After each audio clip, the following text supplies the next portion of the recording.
Dear young brothers and sisters of the new generation of Hindustan, Namaskar. In today's episode of our exploration of the true history of Hindustan, let us have a look on the difference between the culture of Hindustan and the culture of the rest of the world. When we talk about culture, we can define it as the attitude and behavior of a certain population or a society evolved, developed, grown up, updated, refined, and fine-tuned results of the wisdom, knowledge, and intelligence of that particular population or that particular society of a particular geographic region. So in this way, we have an approximate idea which is almost complete about what is meant by culture. And as at present, when we mention about culture, mainly two cultures are taken into consideration. That is the Western culture and the Eastern culture. The Western culture is the European culture, which was later exported to all those continents invaded and possessed by the Europeans. And as far as the Eastern culture is concerned, the culture of Hindustan is considered as the representative of the Eastern culture. In addition to this, when we talk about culture, there are also cultures related to the religions, such as Islamic culture as well as Christian culture. And the Christian culture is almost completely dissolved in the European culture. So these are some basic ideas regarding the culture of various populations. When we consider or compare the Western culture to the Eastern culture or the European culture to culture of Hindustan or Arsha Bharatam, we have a documented testimony to make a comparison between these two cultures. It is taken from the Bible itself, so it is authentic. It is clearly written in the Bible that when Jesus Christ was born, three kings from the East came to visit Jesus Christ. Based on their extraordinary knowledge and experience in astrology and astronomy, those kings could identify a particular star which announced the birth of an extraordinary personality in the world. And based on their calculations, they also identified more or less the place where this extraordinary child could be born. And they thought, naturally, this was a prince. So, several months in advance to the birth of Jesus Christ, they planned, prepared, and started their journey towards the birthplace of Jesus Christ. And finally, they reached Palestine. And they found this poor Jesus Christ in a very pathetic condition, in a cattle shed. They were expecting maybe in a palace, a royal palace, but they found this child in a cattle shed with his parents, almost peasants, abandoned, without any possibility to have a better settlement to give birth to Jesus Christ. So this was the situation those three kings witnessed. But even then, they could identify the nobility of this child in that particular condition.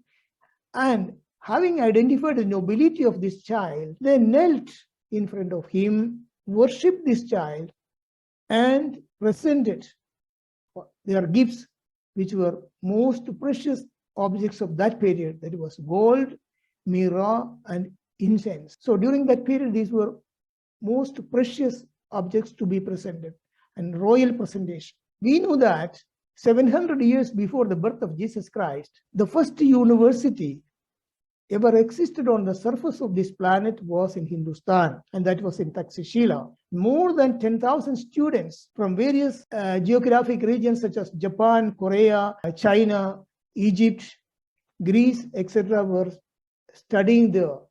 So with 100% rationality, we can conclude that at least one of these kings was from Hindustan.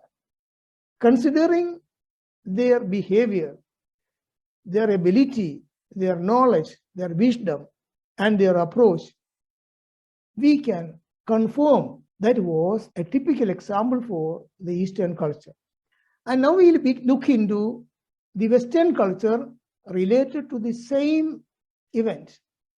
That is, when King Herod, who was the representative of the Roman emperor, when he heard about the birth of an extraordinary personality in Palestine, he ordered to cut the throats of all the male children below 2 years of age to annihilate them. That is an excellent example for the Western culture, which still prevails. We have another example from the history to compare the Western culture to the culture of Hindustan.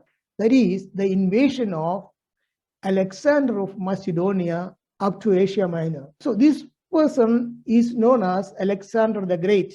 For them, he was great.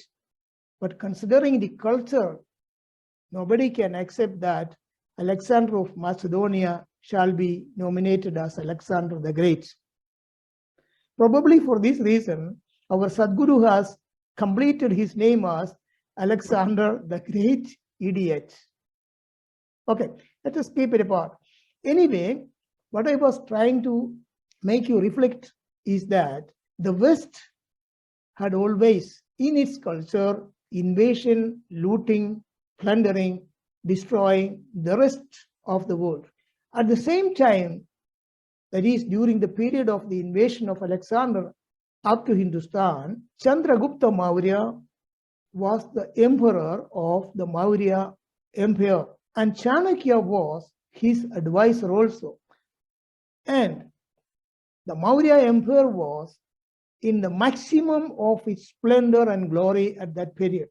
So Chandragupta Maurya was many times more powerful, more efficient, and more rich compared to the Alexander of Greece.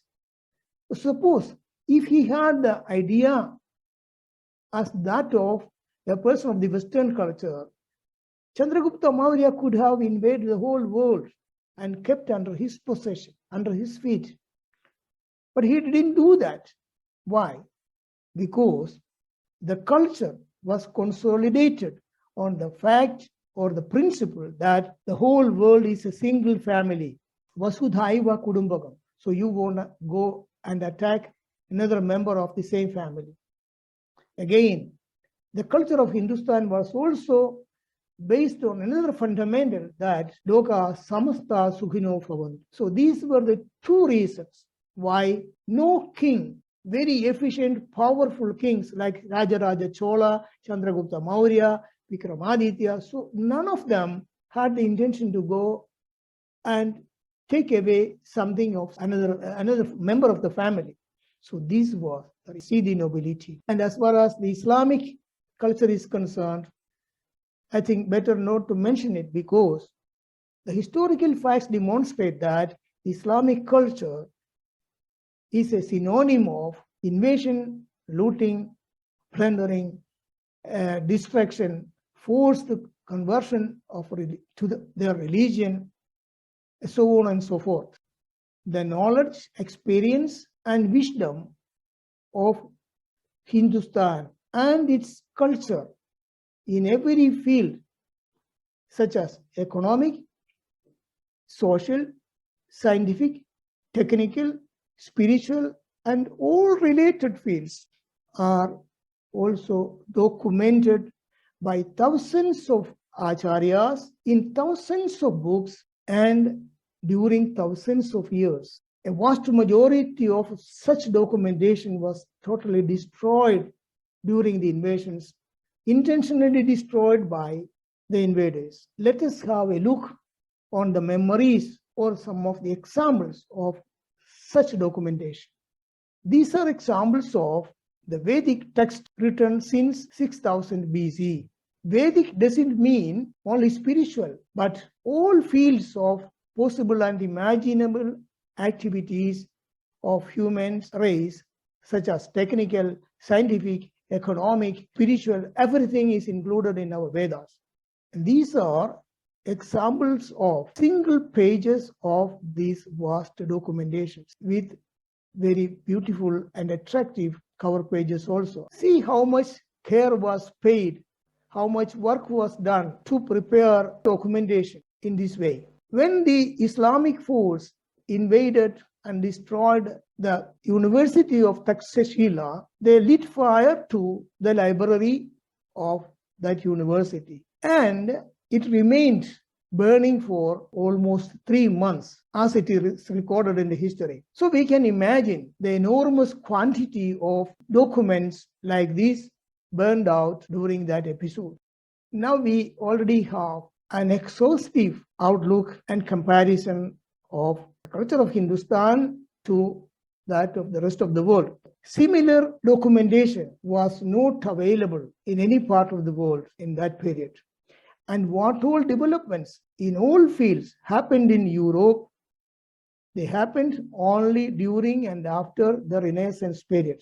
So compare the time span also related to the culture of Hindustan and the culture of the West. We can frankly affirm that when the British or when the Europeans were totally naked, running after the wild pigs to hunt them, Hindustan was far advanced. So this fact we shall not forget. This also is an example or a proof of the vastness, the richness, and the nobility of the culture of Hindustan. And if you find or if you feel that these are important information that a son or a daughter of Hindustan should understand, please share it with your friends and relatives. And also try to subscribe this channel so that you won't lose any of the episodes which I will be posting, because this is a series of episodes I would like to conduct. So thank you very much for your kind attention. Jai Hind.